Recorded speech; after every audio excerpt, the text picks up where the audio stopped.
23 तारीख के दिन ग्रहों की गणना जो कह रही है वो भी जान लीजिए। बृहस्पतिवार का अवसर है, द्वितीया तिथि विद्यमान है और इस दिन ग्रह परिवर्तन की एक नई योजना बनाते दिखाई दे रहे हैं जो परिवर्तन की तरफ आपके ले जाएगी और आपके विजय दिलाने के योग बना सकती है। कोई बहुत महत्वपूर्ण कार्य यदि आप करने के प्रयास कर रहे हो, किसी बहुत इंपॉर्टेंट कार्य पे काम करना हो तो इस दिन को छोड़कर अगले दिन से आरंभ कर लीजिएगा। इस बात का ध्यान रखें, वो आपके लिए बहुत पॉजिटिव रहता दिखाई देगा।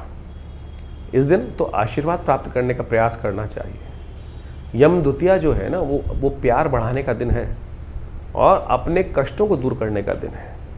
इस दिन कहा जाता है जो चित्रगुप्त जी की और यमराज जी की पूजा कर लेता है सुबह सुबह और यम के निमित्त तर्पण कर लेता है, शाम को एक दीप दान कर देता है, उसके जीवन के 1 वर्ष को सिक्योर करने का आशीर्वाद धर्मराज स्वयं दे देते हैं। इस दिन चित्रगुप्त और यमराज जी के निमित्त शास्त्र में वर्णित किसी योग्य ब्राह्मण के द्वारा यम तर्पण अवश्य कराना चाहिए। छोटा सा कार्य है, 5 मिनट 10 मिनट लगते हैं और कहीं भी बैठ के किसी योग्य ब्राह्मण के द्वारा आप उसको करा सकते हैं। तो ये करने से समस्त कष्टों का निवारण करने का योग बन जाता है। यम द्वितीया अपने आप में एक अद्भुत भैया दूज का जो पर्व है, आशीर्वाद प्राप्त करने का, तिलक लगाने का पर्व है। 23 तारीख की भैया दूज है। कार्तिक जो शुक्ल पक्ष की द्वितीया है, ये यम द्वितीया है। देखिए, दीपावली का महापर्व बड़े सुंदर रूप से आपको समझ लें, यमराज जी की पूजा से, यमदीप दान से शुरू होती है और जो है वो अंत भी यमदीप दान से ही होता है।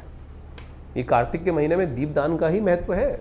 सरलता से एक दीप जलाकर ही आप समस्त अपने पापों से मुक्ति प्राप्त कर सकते हैं, भगवान का सानिध्य प्राप्त कर सकते हैं, पुण्यों को जगा सकते हैं।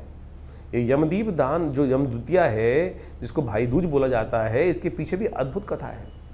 यमराज जी और यमुना जी आपस में भाई बहन हैं, सूर्य पुत्र पुत्री हैं दोनों के दोनों।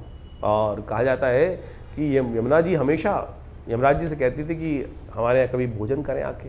धर्मराज हमेशा व्यस्त रहते थे, टाइम नहीं मिलता था।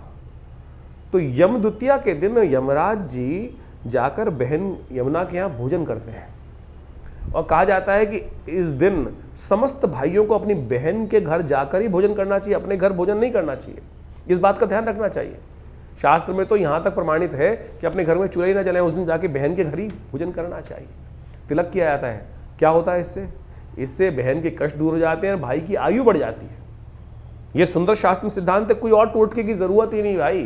तो इसलिए बहन से बढ़िया भाई को कौन आशीर्वाद दे सकता है। ये संबंध है सुंदर रूप से, समस्त अहम को त्यागिए और जाकर अपने परिवार में सामंजस्य स्थापित करने के लिए, आशीर्वाद के लिए, समस्त कष्टों को दूर करने के लिए इतनी बढ़िया व्यवस्था शास्त्र में वर्णित है, इसका पालन करना चाहिए और शाम के समय काम अवश्य करना चाहिए। यम द्वितीया के दिन यमुना जी के घाट पे या किसी भी पानी के घाट पे जाकर, तालाब में या नदियों पे जाकर